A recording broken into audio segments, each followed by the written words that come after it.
বাংলাদেশের শিক্ষা ব্যবস্থায় ইসলামী শিক্ষাকে বাধ্যতামূলক করা হয় নাই। বাংলাদেশের সংস্কৃতির মধ্যে ইসলামী সংস্কৃতিকে বাধ্যতামূলক করা হয় নাই। বাংলাদেশের অর্থনীতির মধ্যে সুদবিহীন ইসলামী অর্থনীতি বাস্তবায়িত করা হয় নাই। বাংলাদেশের রাজনীতির মধ্যে ইসলামী কোরআন এবং সুন্নাহ ভিত্তিক ইসলামিক যে রাজনীতি, নবী সাল্লাল্লাহু আলাইহি ওয়াসাল্লামের যে রাজনীতি, এটাকে বাধ্যতামূলক করা হয় নাই। ব্যাপারটা হাস্যকর না? আমার ঘর, আমার জমিন, আমার দেশ, আমার মাটি, আমরাই সংখ্যাগরিষ্ঠ, আর আমাদের ধর্মেই এখানে উপেক্ষিত। কি বুঝতে পারছেন না? ঘর আমার, বাড়ি আমার, এলাকা আমার, আমরা মুসলিম, সংখ্যাগরিষ্ঠ আমরা, তারপরেও আমাদের দেশে আল্লাহ এবং তার রাসূলের আইন বাস্তবায়িত হয় নাই। সংবিধানের মধ্যে ইসলাম স্থান পায় নাই। রাষ্ট্রধর্ম ইসলাম হবে কিনা ভোটাভুটি করতে হয়। সংবিধানে বিসমিল্লাহ থাকবে কিনা ভোটাভুটি করতে হয়।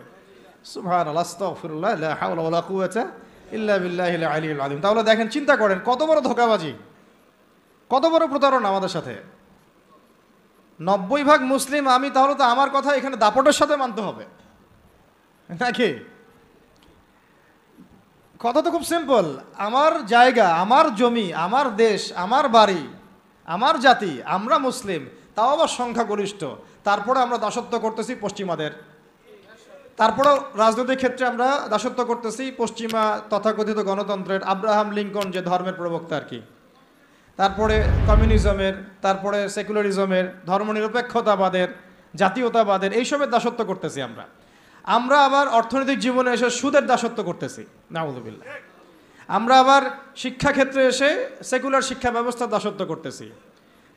সমাজ ব্যবস্থায় এসে যত রকম কুফরি, শিরক এবং জাহালাত, এগুলোর দাসত্ব করতেছি। আমরা আবার ব্যক্তি জীবনে এসে দেখা যাচ্ছে, ব্যক্তি জীবনে এসে কেউ কেউ ধর্ম পালন করছি, তাও সেটা মসজিদের ভিতরে হয়তো নামাজ, রোজা, হজ, জাকাত, তাসবিহ, তাহলিল, জিকির, আজগার, এইটুকু সীমাবদ্ধ। কিন্তু ইসলামকে যখন আমরা বলছি ইসলাম শিক্ষায় থাকবে, সমাজে থাকবে, সংস্কৃতিতে থাকবে, অর্থনীতিতে থাকবে, রাজনীতিতে থাকবে, তখন তারা আমাদেরকেই আবার বলছে আমরাই জঙ্গি, সন্ত্রাসী, মৌলবাদী। তাহলে কত বড় প্রতারণা আমাদের সাথে করা হচ্ছে বা হয়েছে, এটা কি বুঝতে পারছেন কিনা? সবাই বুঝবেন এই কথাগুলো, আমি জানি। যাদের বোঝার তারা বুঝেন, তারা বুঝলেই হবে আর কি। কারণ বাংলাদেশে ইসলামী শাসন ব্যবস্থা গরু ছাগল দিয়ে হবে না। বুঝাতে পারছে কিনা? এটা মানে খুব উঁচু লেভেলের একটা ইবাদত। এই কারণে দেখা যাবে এটা প্রতিষ্ঠিত করার জন্য খুব বুদ্ধিদীপ্ত প্রজন্ম লাগবে আর কি। বুদ্ধিদীপ্ত একটা তরুণ প্রজন্ম লাগবে, এবং ওলামায়ে কেরামের সোহবত, দুটো একসাথে যখন হবে ইনশাল্লাহ হয়ে যাবে। তাহলে ইসলামী রাষ্ট্র ব্যবস্থা কাকে বলে এটা বুঝলেন, এবং আমাদের সাথে কি ধোঁকাবাজি হয়েছে এটা বুঝলেন। এখনও দেখেন, এখন যদি আপনারা বলেন যে আমরা সবাই ইসলামী রাষ্ট্র ব্যবস্থা চাই, একটা গণভোটের আয়োজন করা হোক, দেখা যাক কারা কারা ইসলামের পক্ষে ভোট দেয়। ঠিক আছে? দেখবেন যদি 80% মানুষও ভোট দেয় যে হ্যাঁ আমরা ইসলামের পক্ষে আছি, আমরা ইসলামী শাসন ব্যবস্থা চাই, আমরা চাই দেশের মধ্যে আল্লাহর বিধান বাস্তবায়িত হোক, ওই যে 20% মানুষ যারা চায় না, ওদের মতটাই প্রাধান্য পাবে এই সিস্টেমের মধ্যে। তারা আমাদের মতকে প্রাধান্য দিবে না। আর যদিও কেউ দিতে চায়, তখন দেখা যাবে ভারত, পশ্চিমা শক্তি, এগুলো আমাদের উপর আক্রমণ করে বসবে। তো এই যে একটা ধোঁকাবাজি, এই যে একটা প্রতারণা আমাদের সামনে চলছে, এইখান থেকে জাতিকে বের করতে হবে। কথা হবে একটাই, যে জমিন আল্লাহর, বিধান চলবে। এই জমিন কার? এই জমিন আল্লাহর। আমি আল্লাহর বান্দা, আমি আল্লাহর দিন পালন করি, আমি আল্লাহর রাসূল মুহাম্মদ সাল্লাল্লাহু আলাইহি ওয়াসাল্লামকে অনুসরণ করি। এই জমিনে মুসলিমদের মধ্যে শরিয়া চলবে, বিধান চলবে কার? আল্লাহর। সোজা কথা। আর যাদের এটাতে অ্যালার্জি হয়, তারা কোথায়? জাহান্নামে গিয়ে মনে মরুক। এইটা নিয়ে আমাদের কোনো আফসোস নাই, আপত্তি নেই। হ্যাঁ, তারা যদি ভালোই ভালোই মেনে নেয় তো আলহামদুলিল্লাহ, না মানলে আমরা দাওয়াতের কাজ তো করতে থাকবোই। আর যদি তারা আমাদের উপর জুলুম করতে আসে, আমরাও প্রতিবাদের ভাষা বেছে নেব ইনশাআল্লাহ। কারণ বিপ্লব বা অভ্যুত্থান কখনো কনফ্লিক্ট ছাড়া হয় না। এর প্রমাণটা আমাদের ছাত্র ভাইরাই দেখাই দিয়েছে। একটা আদর্শকে যদি আপনি রাষ্ট্র পর্যায় পর্যন্ত নিতে চান, সবসময় শুধু দাওয়াতের মেহনত দিয়ে যথেষ্ট হবে না। অনেক সময় প্রতিবাদের ভাষারও প্রয়োজন আছে, এবং প্রতিবাদের ভাষায় কথা বললে যে কাজ হয়, এইটা তো জুলাই মাসে এর প্রমাণ বহন করছে আর কি। বহন করছে না? এখন যারা জুলুম করেছে ছাত্র ভাইদের উপরে, এবং ছাত্র ভাইরা যখন এটাকে প্রতিবাদ করেছে, তার একটা দাবি নিয়ে, যখন এক দফা দাবি নিয়ে যখন রাস্তায় নেমেছে, তখন আমরা কি ছাত্র ভাইদেরকে বলেছিলাম যে ছাত্র ভাইরা জঙ্গি? বুকে হাত দিয়ে বলেন তো, কেউ কি বলেছে এই ছাত্র ভাইরা সন্ত্রাসী, এই ছাত্র ভাইরা উগ্র? বলেছে কেউ? কেউ যদি বলে থাকেও এই কথাটা কি সঠিক হবে না ভুল? এই কথাটা কি ইনসাফ হবে না জুলুম? বরং এই ছাত্র ভাইরা ছিল মাজলুম, তাদেরকে নির্বিচারে গুলি করে হত্যা করা হয়েছে। এর পরবর্তীতে তারা এই পদক্ষেপ নিয়ে রাস্তায় নেমেছে। প্রথমে তো তারা নামে নাই, নেমেছিল না। তো এখন একটু একটা বিষয় খেয়াল করে দেখেন, গণতান্ত্রিক পদ্ধতিতে এইরকম কনফ্লিক্টগুলোকে কিন্তু আমরা জঙ্গিবাদ, সন্ত্রাসবাদ এগুলো বলি না, বলি? এই গণতান্ত্রিক পদ্ধতিতে এই ধরনের কনফ্লিক্টগুলোকে, এই যে কনফ্লিক্ট বুঝেন কি না, কনফ্লিক্ট মানে এই যে সংঘর্ষগুলা, এইগুলোকে কিন্তু আমরা জঙ্গিবাদ, সন্ত্রাসবাদ, মৌলবাদ বলছি না। কিন্তু এই ছাত্র ভাইদের জায়গায় যদি রাস্তায় আমি, আপনি, ওলামায়ে কেরাম থাকতাম, তাহলে আমাদেরকে তারা বলতো এরা মৌলবাদী, জঙ্গি এবং সন্ত্রাসী। ধোঁকাবাজি বুঝতে পারছেন? ঠিক এই ঘটনাটাই ঘটেছিল শাপলা চত্বরে। এরকমই ঘটনা। ওই সময় তো ছাত্র ভাইরা আমাদের সাথে ভেবে ছিলেন না, ছিল শুধু ওলামায়ে কেরাম এবং তোল্লাব যারা, তারা ছিলেন। কথা হচ্ছে তখন কিন্তু আমাদেরকে জাতির সামনে এবং পুরো বিশ্ব মিডিয়া উপস্থাপন করা হলো যে এরা উগ্র, এরা জঙ্গিবাদী, এরা সন্ত্রাসী, তাই না? বহুজনের ঘাড়ে 10টা 20টা করে মামলা ঝুলা দেওয়া হলো, কত ভাইকে শাপলা চত্বরে নির্মমভাবে গুলি করে হত্যা করা হলো। তো এই যে বিষয়গুলো, ইসলামকে কিভাবে তারা সমাজ থেকে সংকীর্ণ করে এটা আপনাদেরকে বুঝতে হবে। যখন ইসলামের প্রশ্ন আসে তখন তারা আমাদের উপর এমন জুলুমের স্টিম রোলার চালায় যেটা আবু জেহেলও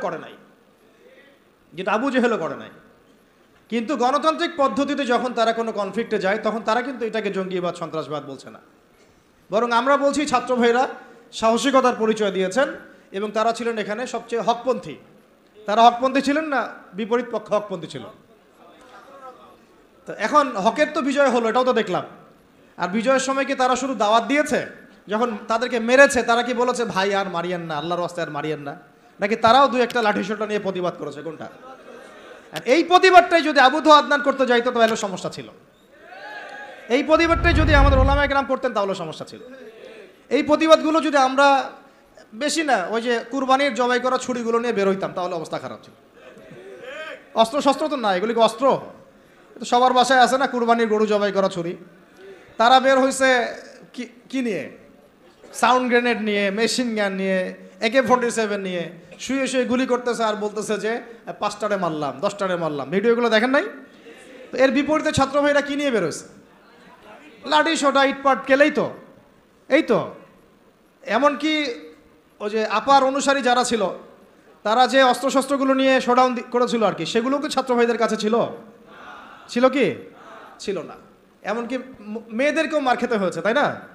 কথা হচ্ছে এর যদি 10% ওলামায়ে কেরাম কেউ করতো তাহলে সারা দুনিয়া জুড়ে একটা ইস্যু তৈরি করা হতো যে বাংলাদেশ একটা মৌলবাদী রাষ্ট্র হয়ে গেছে। আপনাদেরকে বিশ্বের সভ্যতার এই ষড়যন্ত্রগুলো বুঝতে হবে। এই সমস্যাটা শুধু আমাদের আঞ্চলিক সমস্যা না, এটা একটা বৈশ্বিক সমস্যা। যখনই মুসলিমদের উপর জুলুম হয়, মুসলিমরা যদি মার খায়, মার খাওয়া অবস্থাতেও তাদেরকে বলা হয় সন্ত্রাসী, জঙ্গি।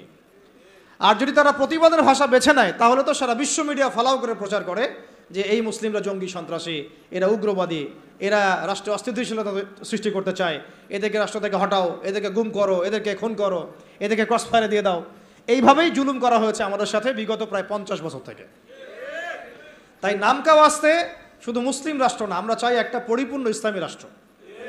যতদিন পর্যন্ত পরিপূর্ণ ইসলামী রাষ্ট্র এবং শাসন ব্যবস্থা কায়েম না হচ্ছে ততক্ষণ ওলামায়ে কেরামদের দুর্দশাও দূর হবে না, আমাদের দুর্দশাও দূর হবে না, ওয়াল্লাহি দূর হবে না।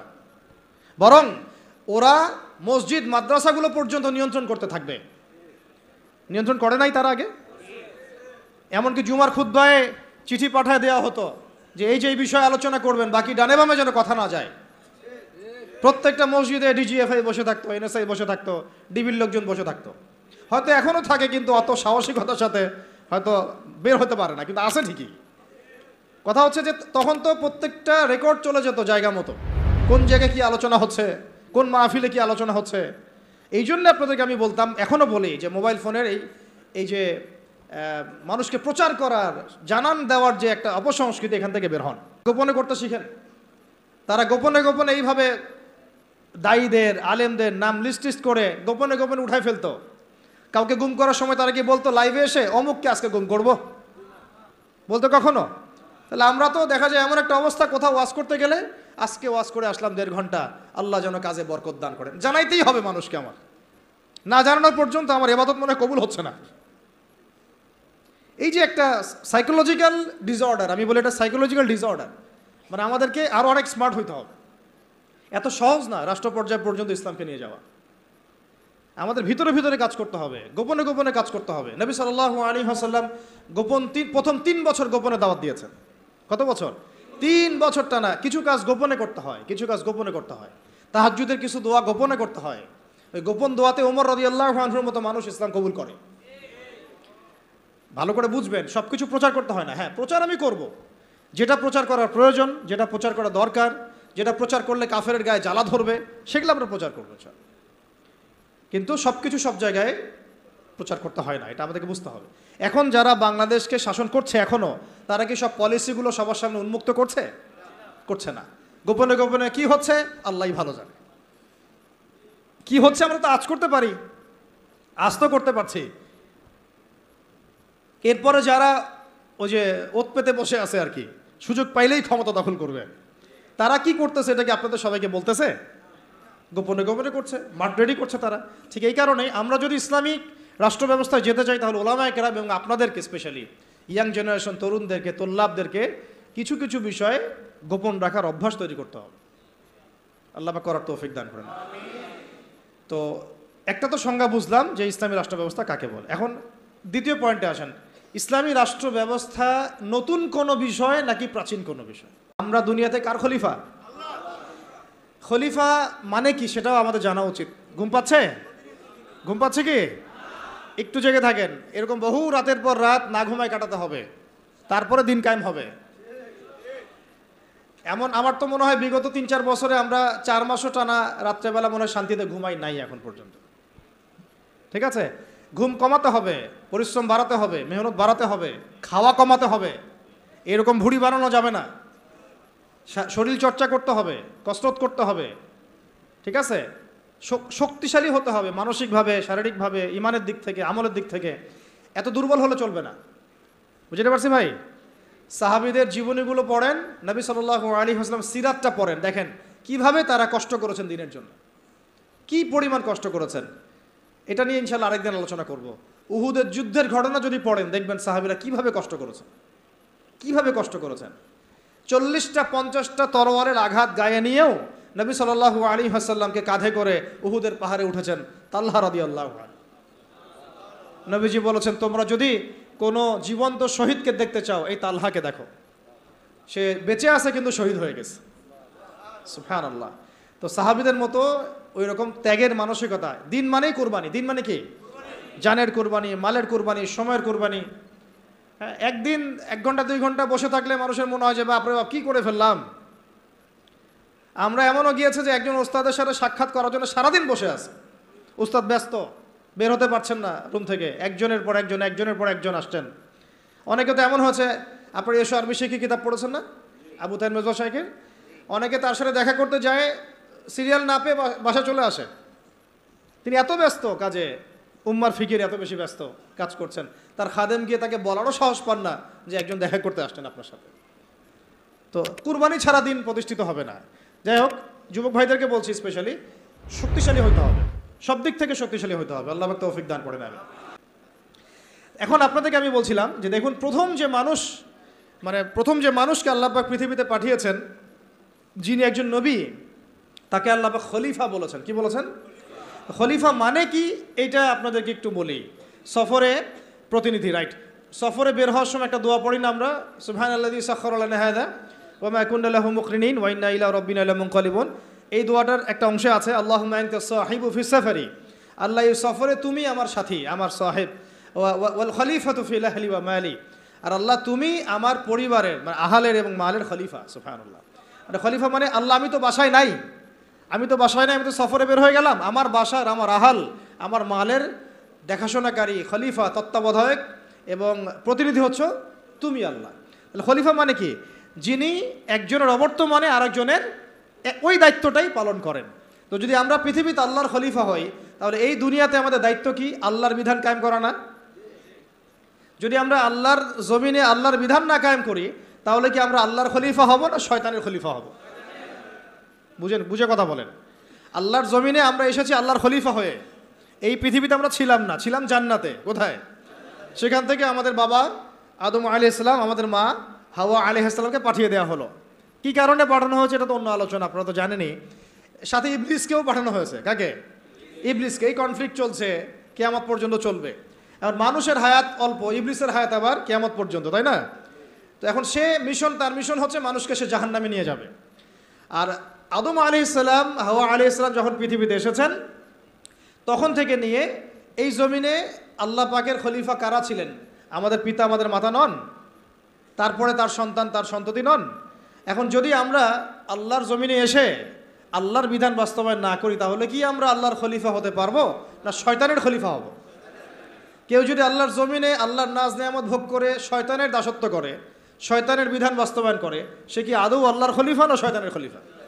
এখন আপনারা আমাকে বলেন, এই পুরো বিশ্ব সিস্টেমে যারা আল্লাহর আকাশের নিচে আল্লাহর বাতাস নিয়ে আল্লাহর রিজিক ভোগ করে, আল্লাহর দেওয়া হায়াত ভোগ করে, হ্যাঁ, আল্লাহর দেওয়া নাজ নেয়ামত ভোগ করে, আল্লাহরই জমিনে আল্লাহর বিধান বাদ দিয়ে শয়তানের, তাগুতের, কাফেরের বিধান বাস্তবায়ন করছে, তারা কি আদৌ আল্লাহর খলিফা? তারা কি আদৌ আল্লাহর খলিফা? আর তাদের ওই সিস্টেমটা কি আদৌ খিলাফা সিস্টেম?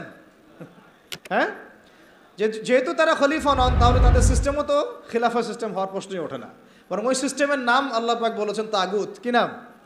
তাগুতি সিস্টেম। কি সিস্টেম? তাগুতি সিস্টেম। তাগুতি সিস্টেম মানে যারা শয়তানের দাসত্ব করে, প্রবৃত্তির দাসত্ব করে, মন গড়া বিধান রচনা করে, এগুলোকে বলা হয় তাগুত। কি বলা হয়?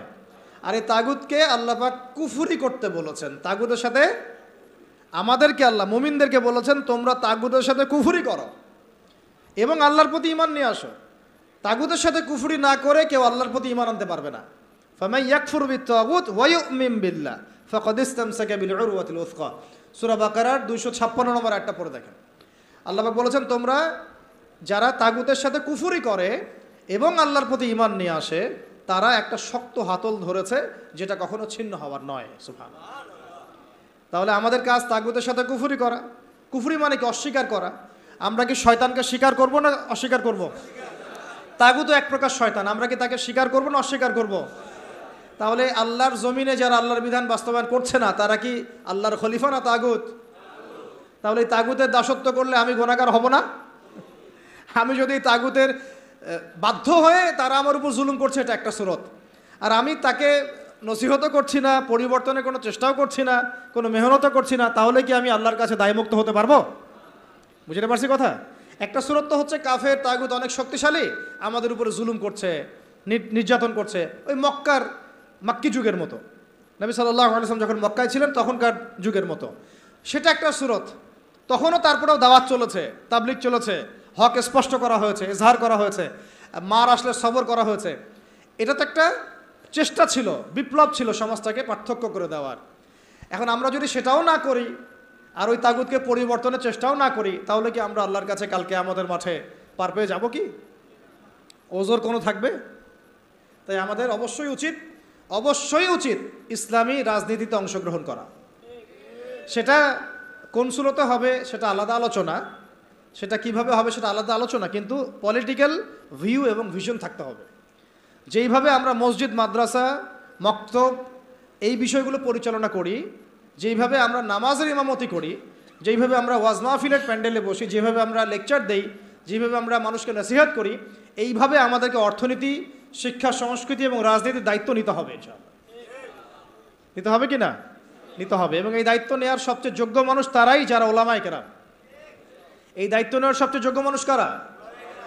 ধরেন এখানে 10 জন, এটা আরেকটা আফসোসের কথা ভাই, এই অংশটা বুঝতে হবে। এখানে ধরেন 10 জন ভাই বসে আছেন, কেউ আলেম নন, জেনারেল লাইনের ছাত্র, তালেবে ইলম নন, আমরা তালেবে ইলম বলতে যা বুঝাই সেটাও নন।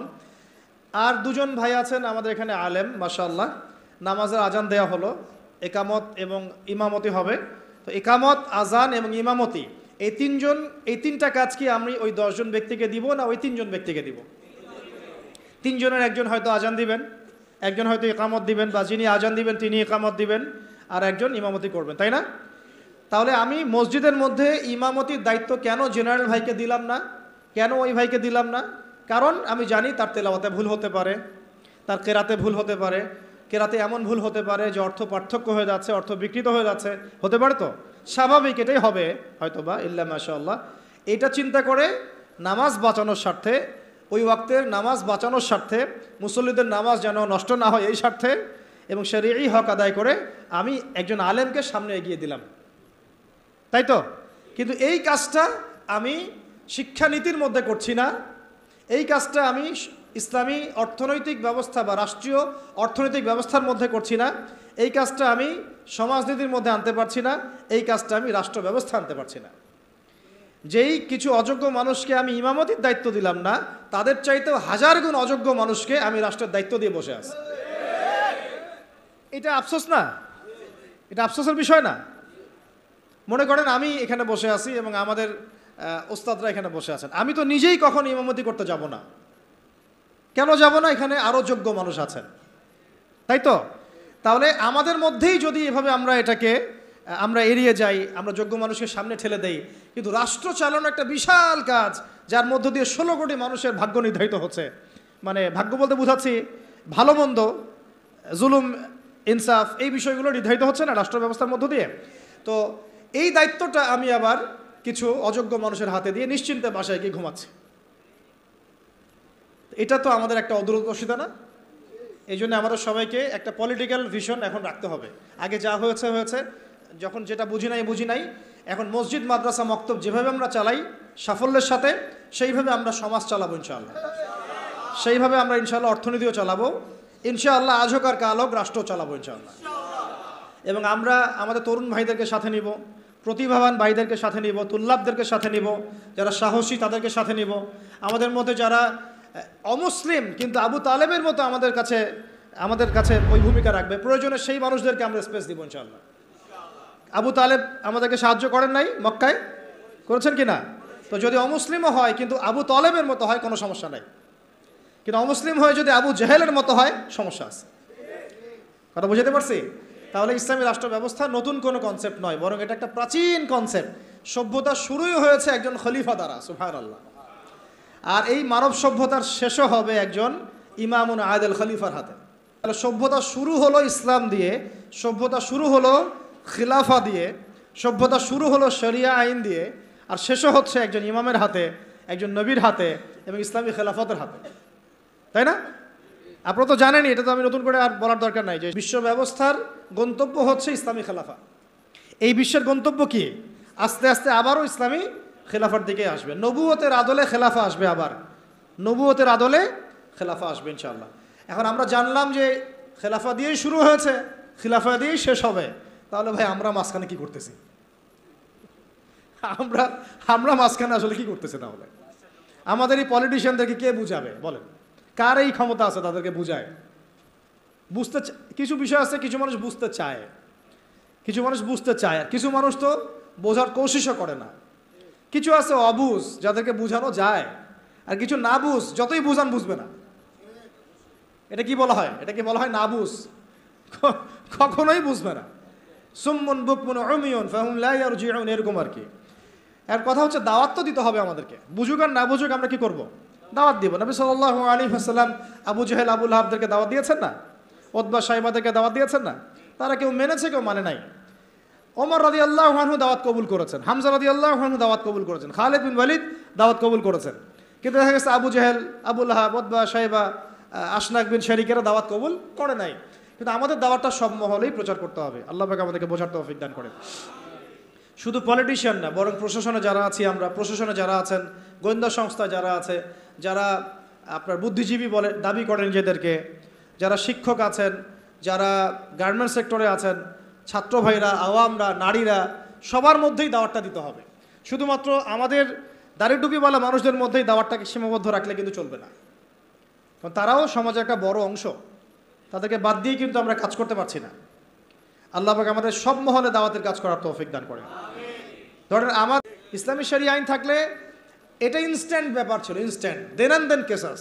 খুন করেছো ধরে নিয়ে আসা হবে, তার পরিবারকে আনা হবে, আর হত্যাকারীকে আনা হবে, পরিবারকে জিজ্ঞাসা করা হবে তোমার ওই সন্তানকে অমুক হত্যা করেছে, সাক্ষী আছে, প্রমাণ আছে, সব আমাদের কাছে দলিল প্রমাণ মওজুদ, তুমি কি তাকে মাফ করতে চাও? তুমি কি তাকে মাফ করে মুক্তিপণ নিতে চাও না তার কেসাস চাও? দুটো অপশন দেওয়া হবে। যদি পরিবার বলে যে আমি মুক্তিপণ চাই, আমাকে 100 উটের মূল্য দিলে হবে বা এটা, তাহলে ওই ব্যক্তির বেঁচে থাকার সুযোগ আছে, ও ছাড়া পেয়ে গেল। যে খুন করেছে সে মাফ পেয়ে গেল, কারণ পরিবার তাকে মাফ করে দিয়েছে।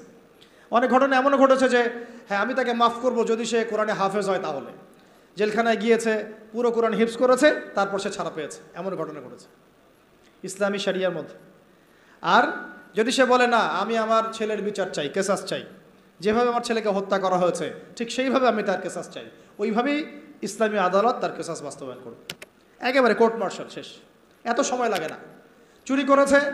চুরি করেছে প্রমাণিত হলে জুমার নামাজ শেষ, চোরদেরকে সামনে রাখা হবে, চোখ বন্ধ করে চোখ বেঁধে ফেলা হবে, হাত রাখা হবে, বাকি যারা ল বাস্তবায়ন করবেন তারা থাকবেন, উপস্থিত কিছু জনতাও থাকবে। ইনস্ট্যান্ট কবজি পর্যন্ত হাত কেটে ফেলা হবে, চোরের বিধান শেষ।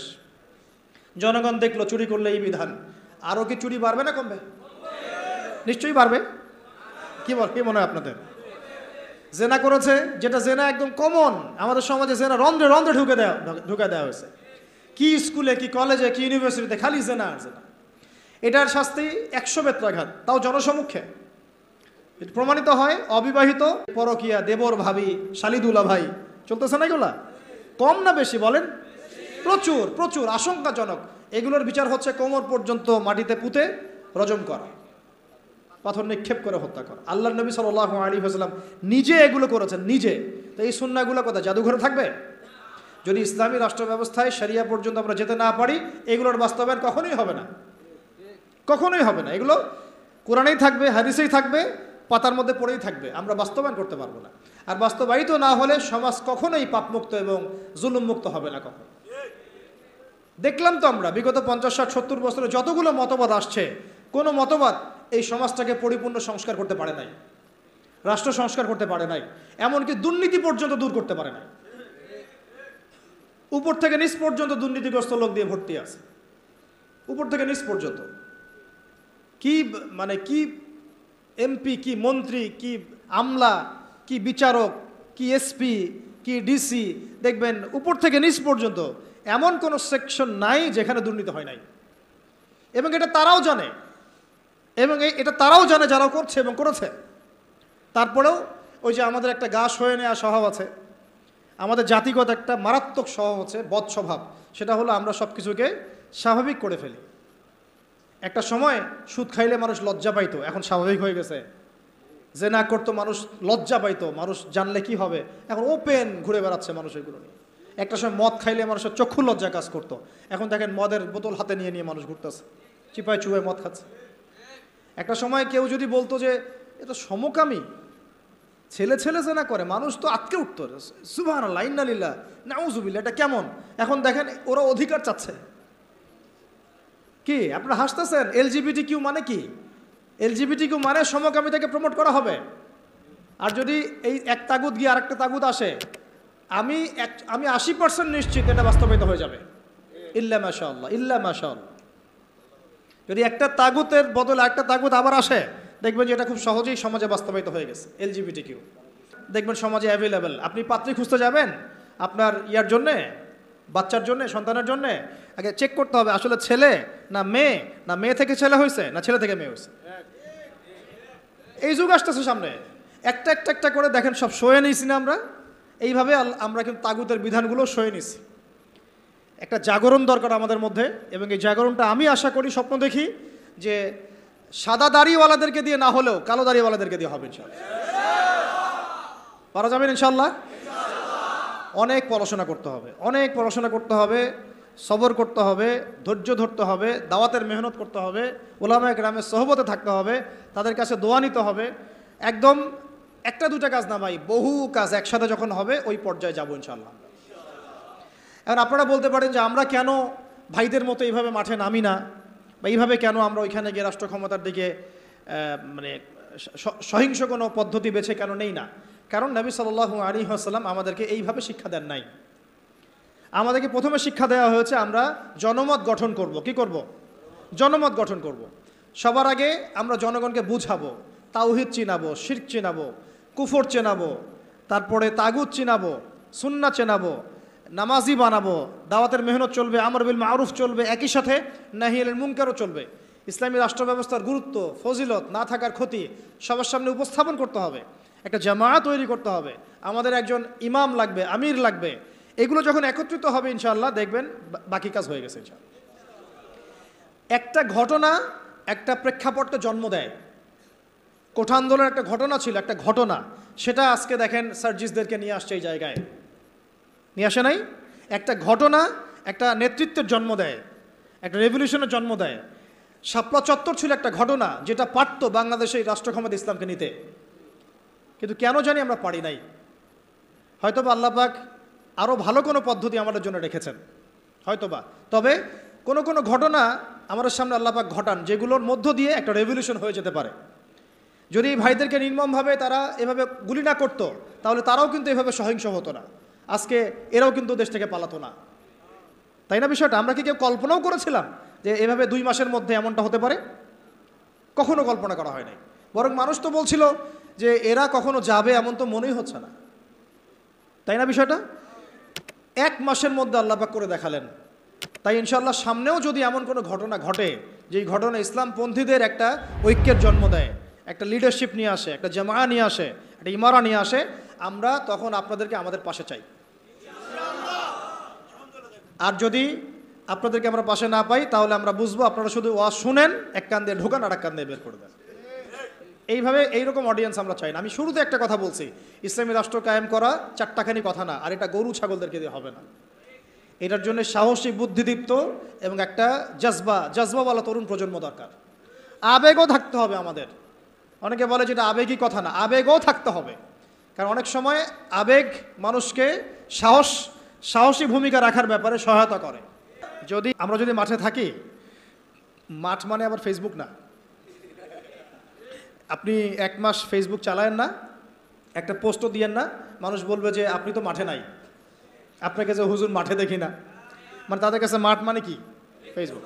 আমি মাঠ মানে বোঝাচ্ছি ময়দান মানে এই রুট লেভেল পর্যন্ত, টপ থেকে রুট লেভেল পর্যন্ত আমাদেরকে থাকতে হবে। মসজিদে, মাদ্রাসায়, মক্তবে, সংগঠনে, অ্যাসোসিয়েশনে, এই মিটিংয়ে, সিম্পোজিয়ামে, তালিমে, দার্সে, সব জায়গায় এটা মাঠ মানে শুধু ফেসবুক না। কথা বুঝতে পারছি ভাই? আর আমরা যদি ওই সুযোগটা আরেকবার দেই তাদেরকে, আমরা যদি এই সুযোগটা তাদেরকে আরেকবার করে দেই নীরব থেকে, হিকমতের দোহাই দিয়ে বা ভয় পেয়ে, তাহলে আমার এই কথাটা মনে রাখেন, আল্লাহর কসম, এখন হেলিকপ্টারও চলে ওয়াজ, আর এইখানে ওয়াজ, ওইখানে ওয়াজ, এই গাড়ি চড়া সব বন্ধ হয়ে যাবে। একটাও বাকি রাখবে না তারা, একটাকেও বাকি রাখবে না এবার, যদি তারা কেউ আসতে পারে। তাদের এর জায়গায় যদি কোনো গভর্নমেন্টও আসে তবুও আমাদের একটাকেও বাকি রাখবে না। তাই কোনো স্পেস তাদেরকে দেওয়া যাবে না, সুযোগ নাই। এখন আমাদেরকে ওই জায়গায় যেতে হবে। আল্লাহ পাক আমাদের যাওয়ার তৌফিক দান করেন। এখন লম্বা হয়ে যাচ্ছে, আর 2টা পয়েন্ট বলে আমি শেষ করবো। ধৈর্য আছে কি? আর 3টা পয়েন্ট। একটা হচ্ছে এই রাষ্ট্র ব্যবস্থাটা আমাদের নবীজি করে দিয়ে গেছেন না যান নাই? তাহলে আমাদের সামনে নবী সাল্লাল্লাহু আলাইহি ওয়াসাল্লামের দেয়া পথ পদ্ধতি আছে কি নাই? আছে। আর আমরা একটু জানি, কয়েকটা পয়েন্ট জানি যে এটার ফজিলত কী হতে পারে।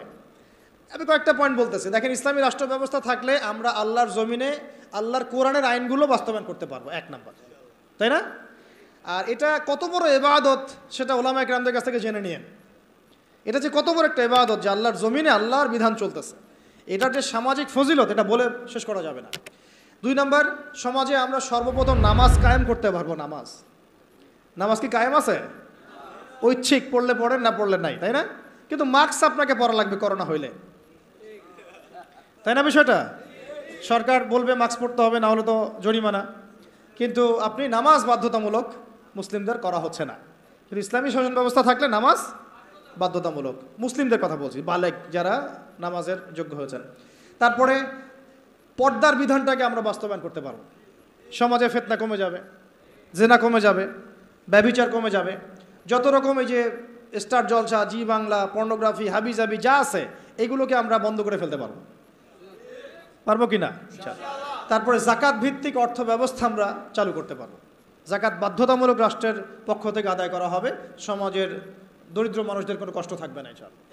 তারপরে আমরা আরও অনেক কিছু, যেমন আমরা উলামায়ে কেরামদের একটা সিকিউরড লাইফ নিশ্চিত করতে পারবো। যেমন প্রত্যেকটা মসজিদ, প্রত্যেকটা মাদ্রাসা এগুলোকে রাষ্ট্রীয়করণ এবং এগুলোকে ভাতার ব্যবস্থা করা। তারা যদি পুলিশদেরকে দিতে পারে, র্যাবকে দিতে পারে, ডিজিএফআইকে দিতে পারে, আর্মিদেরকে দিতে পারে, ওলামায়ে কেরাম বাদ যাবে কেন? ওলামায়ে কেরামদের জন্য কেন কোয়ার্টার থাকবে না? কেন সরকারি গাড়ি থাকবে না? কেন বেতন ভাতা থাকবে না? কেন থাকবে না?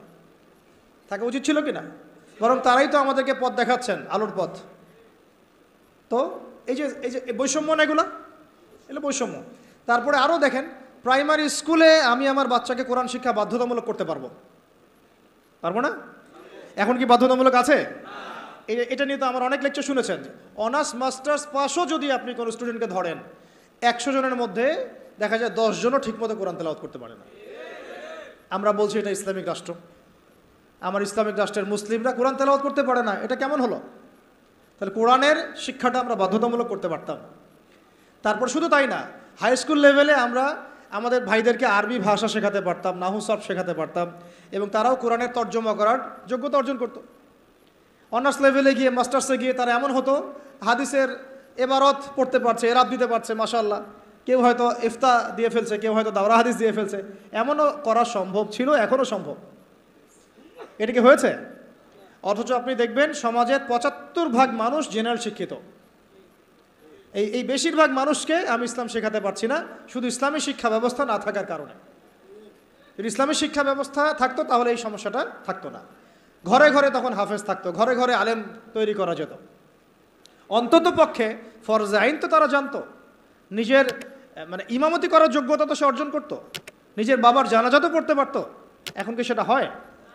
অথচ তারা কিন্তু মুসলিম, কালিমা পড়া। ইসলামী রাষ্ট্র ব্যবস্থা থাকলে আমরা এই যে সুদ খাচ্ছি, নাউজুবিল্লাহ, মায়ের সাথে যে জেনা করা হচ্ছে, তাই না? এটা তো নতুন হাদিস না, আপনারা তো জানেনই। সুদের সবচেয়ে নিচের শাখাটাই তো হচ্ছে মায়ের সাথে কি করা? জেনা করা। সবচেয়ে উঁচু শাখা কি? আল্লাহ এবং তার রাসূলের সাথে যুদ্ধ করা। তো এখন আমরা তো সবাই তাই করতেছে। যেহেতু ইসলামী রাষ্ট্র ব্যবস্থা নাই, তাই এখানে সুদভিত্তিক ব্যাংকিং সিস্টেম চলছে। ইসলামী রাষ্ট্র ব্যবস্থা থাকলে আমরা এটাকে কমিয়ে ফেলতে পারতাম। আমরা কৃষিভিত্তিক অর্থনীতি, দুর্নীতিকে কমাতে পারতাম, আমরা জাকাত আদায় করতে পারতাম, আমরা সাদাকা ভিত্তিক অর্থনীতি নিতে পারতাম, ডুয়েল কারেন্সি আনতে পারতাম, আরও অনেক কিছু করতে পারতাম। এটা নিয়ে আলাদা আলোচনা, ইকোনমির আলোচনা অনেক গভীর। এটা আপনি এখন করতে পারবেন না। এটা আমাদের চোখে সে একজন কি অপরাধী, তাই না? এই হলো সেকুলার রাষ্ট্র এবং অনইসলামিক রাষ্ট্রের, ইসলামী রাষ্ট্র না থাকার কুফল এগুলো একটা। তো যাই হোক, এখন আপনারা জানেন শাতেম, এটাকে বলা হয় শাতেমে রাসূল। তো শাতেমে রাসূলের শাস্তি যদি এটা হয়, তাহলে যে নবুয়ত দাবি করতেছে ওর কি শাস্তি হয়? আপনারা বলেন তো কোনটা বড় অপরাধ? দেখি বুদ্ধি কত আপনাদের। কেউ একজন নবী সাল্লাল্লাহু আলাইহি ওয়াসাল্লামকে গালি দিচ্ছে, এটা তো মহাপাপ, বিশাল অপরাধ, হত্যাযজ্ঞ। আর একজন গালি দেয় নাই, কিন্তু সে নিজেই নিজেকে নবী দাবি করতেছে নবী সাল্লাল্লাহু আলাইহি ওয়াসাল্লামের পরে। বলেন তো, তাহলে এই যে এদেরকে কয়বার ফাঁসি দেওয়া দরকার ছিল? ওরা আমাদের এখানে ব্যবসা করতেছে, ওই যে বললাম, বাথরুমের বদনা থেকে শুরু কইরা আপনার বাসার বেড পর্যন্ত ওদের কোম্পানির। বিকল্প ফিকিরটা কোথায়? এদেরকে স্পেসটা কে করে দিল? তো নিশ্চয়ই মুসলিম রাষ্ট্রের প্রধান। আর মুসলিম রাষ্ট্রের যারা দায়িত্বশীল ছিল তাদেরকে রাষ্ট্র ক্ষমতায় উঠিয়েছে কারা? গরু, ছাগল, হাঁস, মুরগি, না আমরাই, নাকি জিনরা উঠাই নিয়ে গেছে ক্ষমতায়? তাহলে এই সমস্ত তাদের কৃতকর্মের সমস্ত পাপের দায়ভারের একটা অংশ আমার কাঁধে আসবে কি না কিয়ামতের মাঠে? বাস দেওয়ার জন্য প্রস্তুতি নেন তাহলে। এখন বাংলাদেশের মানুষের এটা, আমাদের দেশের মানুষের এটা হচ্ছে একটা প্রাপ্য। এই জুলুমগুলো আমাদের প্রাপ্য, কারণ আমরাই জালেমদেরকে উপরে উঠেছি। এটা আমাদের প্রাপ্য, আমরা রিজার্ভ করি এটা। আল্লাহ পাক আমাদের যে কবে মাথা খুলবেন আল্লাহই ভালো জানে। এখনও সময় আছে, চোখ খুলেন, চোখ খুলেন। এই চোখ না, এই যে এই চোখ খুলেন। কোন চোখ খুলেন? দিলের চোখ খুলেন, বোঝার চেষ্টা করেন। আপনি যদি একজনকে উঠাই দেন উপরে, যে ওখানে গিয়ে দুর্নীতি করছে, করাপশন করছে, সমকামিতা চালু করছে, সুদ চালু করতেছে, এই নাস্তিকদেরকে স্পেস দিচ্ছে, হ্যাঁ, কাফেরদের দালালি করতেছে, ওর সমস্ত গুনার একটা দায়ভার আমার কাঁধে আসবে। এটা তো অবশ্যই ফতোয়ার মধ্যে পাওয়া যায়, কারণ আমি তাকে সাপোর্ট করেছি, সমর্থন করেছি। কোনো সময় তো বহু দাড়ি টুপিওয়ালা তাদের দালালিও করেছে, করে নাই? তাদের পক্ষে কথা বলেছে, স্পেস দিয়েছে। পক্ষে কেন বলতে যাব? কিছু বলার নাই, অন্তত চুপ করে থাকি। মানুষ বুঝে নেবে যে আমি কেন চুপ করে আছি।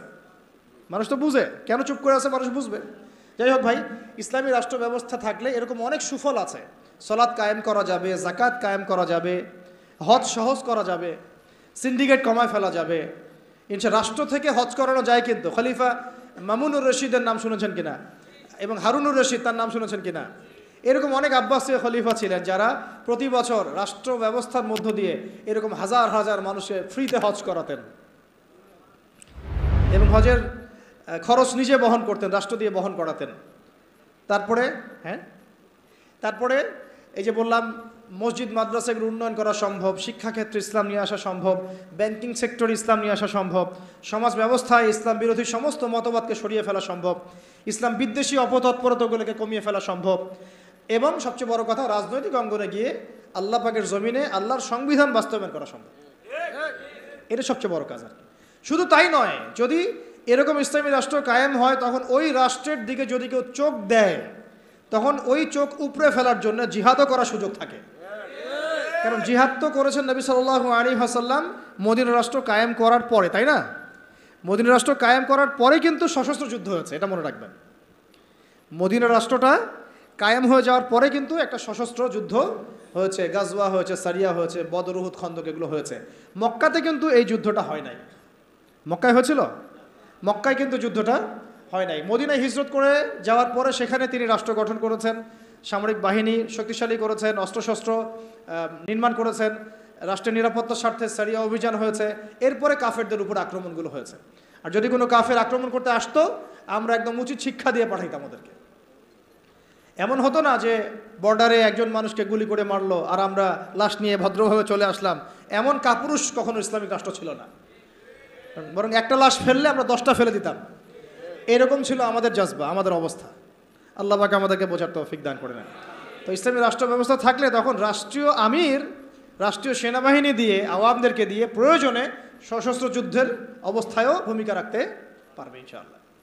তো এগুলা ইসলামী রাষ্ট্রের বহু ফজিলত, যেটা এক বৈঠকে আলোচনা করে শেষ করা যায় না। ইনশাআল্লাহ আরেক সামনের মাসে যদি আসি আবার কথা হবে ইনশাআল্লাহ। একদিন 2 দিন আলোচনা করে এগুলো বোঝানো যায় না। মাসিকভাবে চালু রাখতে হবে, মসজিদ ভিত্তিক, এবং পরিবেশ বজায় রাখতে হবে। এই যে এখন সুন্দর মতো বসে আছেন, কত সুন্দর মতো আলোচনাটা করা গেল। এই আলোচনাটা আমি কোনো মাহফিলে করতে পারতাম না। এই আলোচনাটা আমি কোনো মাহফিলে এখন পর্যন্ত এইভাবে করতে পারিও নাই, এই এখন যেটা পারলাম। এই জন্য বলি, মসজিদ ভিত্তিক এইরকম তালিমি বৈঠকগুলো, হালাকাগুলো বাড়ান ইনশাআল্লাহ, দিন কায়েম হয়ে যাবে ইনশাআল্লাহ। আর এখন একটা পয়েন্ট হচ্ছে, যদি না থাকে ইসলামী রাষ্ট্র, তাহলে ক্ষতিগুলো কি হয়? প্রথম ক্ষতি হচ্ছে নামাজ কায়েম হবে না। ব্যক্তি জীবনে কায়েম হতে পারে, রাষ্ট্রীয়ভাবে কায়েম হবে না। যাকাত বাধ্যতামূলক তোলার কোনো সুযোগই নেই। বরং যাকাতের কথা বাধ্যতামূলক বললেও আপনাকে ধরে নিয়ে যাচ্ছে অনেক সময়, তাই না? যাকাত বাধ্যতামূলক এটা জানে কয়জন? অনেকেই জানে না। অনেকে মনে করে যাকাত না দিলেও মনে হয় আমি মুসলিম আছি। মান ফাররাকা বাইনা সলাতি ওয়া যাকাত ফাকাদ কাফারা, যে একটা স্পষ্ট উক্তি আছে, হাদিস থেকে পাওয়া যায়, উসুল থেকে পাওয়া যায়। কেউ যদি সলাত এবং যাকাতের মাঝে পার্থক্য করে, এটা যে কুফরি। এটা কি কুফরি? তো যাকাত দিচ্ছে না, দীর্ঘদিন বছরের পর বছর যাকাত দিচ্ছে না, কোনো ফিকিরই নাই। তো ইসলামী রাষ্ট্র নাই, তাই এটা আদায় করা যাচ্ছে না। কিন্তু ওমর রাদিয়াল্লাহু আনহুর সময় যাকাত কালেকশন করার জন্য আলাদা একটা ইউনিট থাকতো, স্বতন্ত্র একটা ইউনিট থাকতো না, ডিপার্টমেন্ট থাকতো। তারা যাকাত কালেকশন করে নিয়ে আসতেন এবং রাষ্ট্রীয় কোষাগারে জমা দিতেন। রাষ্ট্রীয় কোষাগার সমৃদ্ধ হতো। এখান থেকে যাকাতের 8টা খাতে বন্টন করা হতো, ডিস্ট্রিবিউট করা হতো। একটা গরিব মানুষ খুঁজে পাওয়া যেত না।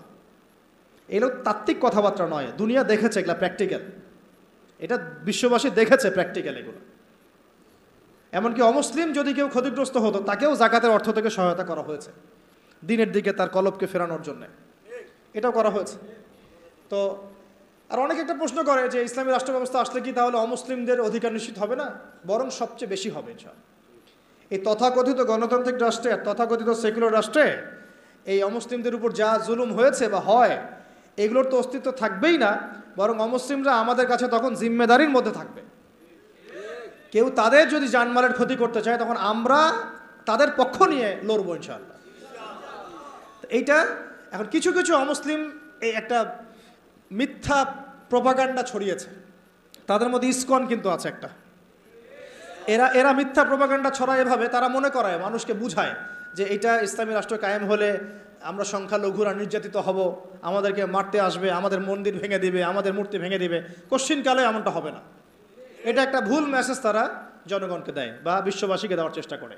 এরা প্রতারণা করছে আমাদের সাথে। বরং তাদের হাতে যদি ক্ষমতা যায় তারা বাবরি মসজিদ ভেঙে ফেলে। বরং তাদের হাতে যদি ক্ষমতা যায় তারাই সেই প্রাচীন ঐতিহ্যবাহী বাবরি মসজিদ ভেঙে ফেলেছে। বিগত 5 বছরে তারা এরকম প্রায় 20-30টা মসজিদ ভেঙে ফেলেছে, ঐতিহ্যবাহী, যেগুলো একদম 500 বছর, 600 বছর, 800 বছর পুরাতন। আমরা কি বাংলাদেশে কোনো মন্দির ভাঙছি?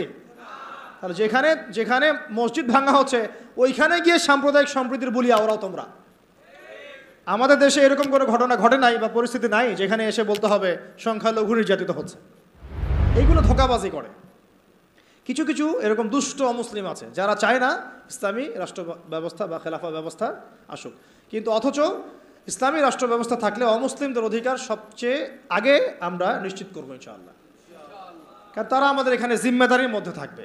জিম্মেদারি কথাটা বললাম এই কারণে, জিম্মি শব্দ তারা বুঝে না। যদি আমরা বলতাম যে অমুসলিমরা আমাদের কাছে জিম্মি হিসেবে থাকবে, তারা মনে করতো যে জিম্মি মানে বন্দি। জিম্মি মানে কি? বন্দি। এই যে আরবির অবস্থা।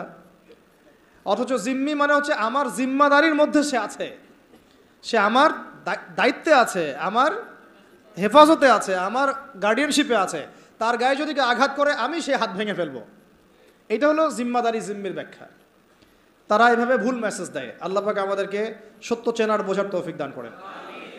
তো না থাকলে অসুবিধাগুলো হচ্ছে যে আমরা সালাত প্রতিষ্ঠা করতে পারছি না, যাকাত কায়েম করতে পারছি না, আমরা দেখা যাচ্ছে আমর বিল মারুফের কাজ করতে পারছি, শিক্ষাক্ষেত্রে হয়তো কিছু মেহনত করতে পারছি, কিন্তু নাহি আনিল মুনকারের কাজ করতে গেলে আমাদেরকে বাধা পেতে হচ্ছে।